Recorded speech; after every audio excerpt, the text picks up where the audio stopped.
ఓం మహాగణపతే నమ, సరస్వత్యై నమ, హయగ్రీవాయ నమ. ఓం హరి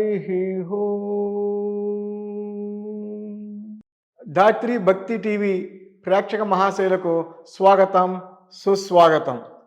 ఈరోజు కార్యక్రమంలో మనం కొన్ని మంచి విషయాలు తెలుసుకుందాం. పూర్వకాలంలో తపస్సు చేస్తే ఏది కావాలంటే అది వారికి లభించేదని చెప్తూ ఉంటారండి. మరి ఈ కాలంలో తపస్సు అంటే ఏమిటి అని అడుగుతూ ఉంటారు.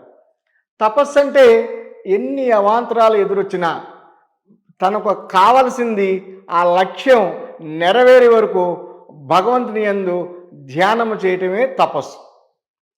ఆ కాలమైన ఈ కాలమైన తపస్సు యొక్క విశిష్టత, దాని యొక్క పరిమాణము, దాని యొక్క చేసే విధానము ఏమీ మారలేదండి.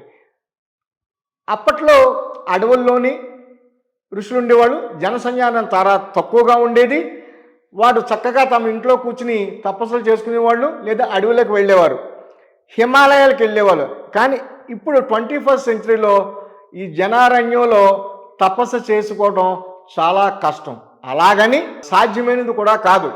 అప్పుడు చేసినా ఇప్పుడు చేసినా మనసు లగ్నం చేసి భగవంతుని యందు మనసు పెట్టి సుదీర్ఘంగా భగవంతుని ప్రార్థిస్తూ ఉంటే దాన్ని మనం తపస్సుని అనవచ్చు. అయితే ఇది చేసుకోవడానికి మనసు ముఖ్యం. ఈ మనసుని భగవంతుని లగ్నం చేయటం ముఖ్యం. ఏది చేసినా ఆ భగవంతుని తలుస్తూనే చేయటం, నిష్కామంగా చేయటం, వచ్చిన ఫలితాన్ని భగవంతునికే అర్పించటం, ఇవన్నీ భక్తి మార్గంలో ఉన్నాయి. వీటిని ఫర్దర్గా మనం ఎక్స్టెండ్ చేసుకుంటూ పోతే ఈ తపస్సులోకి వెళ్తాం. జ్ఞాన మార్గం, ఇందాక మీకు ఒక విషయంలో కూడా చెప్పాను కదా, కర్మయోగము, భక్తి యోగము, జ్ఞానయోగము, అక్కడి నుంచి మోక్షలోకి వెళ్తాం. అల్టిమేట్గా ఈ తపస్సుల యొక్క అంతిమ లక్ష్యం భగవంతుల్లో ఐక్యం కావటం.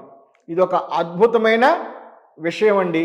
మనం ఇప్పుడు కూడా చేసుకోవచ్చు. ఇది ఇప్పుడు మనం చేసుకోలేమని ఎవరో అనుకోవాల్సిన అవసరం లేదు.